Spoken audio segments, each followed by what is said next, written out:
കയ്പമംഗലത്ത് നോമ്പുതുറയോടെ സ്ഥാനാർത്ഥിയുടെ ഗൃഹപ്രവേശം. കയ്പമംഗലം മണ്ഡലത്തിലെ LDF സ്ഥാനാർത്ഥി KK വത്സരാജ് നോമ്പുതുറ നടത്തിയാണ് മണ്ഡലത്തിലെ താമസക്കാരനായത്.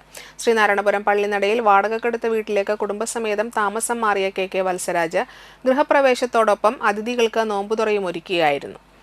തൃശൂർ ജില്ലാ panchayat vice president TK Sudheesh, ജില്ലാ പഞ്ചായത്ത് അംഗം KS Jaya, Sreenarayanapuram panchayat president Mini Shaji, Mathilakam panchayat president Sumathi Sundaran, CPI Kaipamangalam മണ്ഡലം secretary TP Raghunath, assistant secretary advocate AD Sudarshanan, CPM ജില്ലാ കമ്മിറ്റി അംഗം KV രാജേഷ്, ജ്യോതി പ്രകാശ് തുടങ്ങിയവർ ചടങ്ങിൽ പങ്കെടുത്തു. ഈ കയ്പമംഗലം മണ്ഡലത്തിൻ്റെ LDF സ്ഥാനാർത്ഥി എന്ന രീതിയിൽ കഴിഞ്ഞ ഒരാഴ്ചക്കാലമായി മണ്ഡലത്തിൻ്റെ വിവിധ പ്രദേശങ്ങളിൽ സഞ്ചരിക്കുകയും ധാരാളം വോട്ടർമാരെയും ബഹുജനങ്ങളെയും കാണാൻ ഇടവരുകയും ചെയ്തു.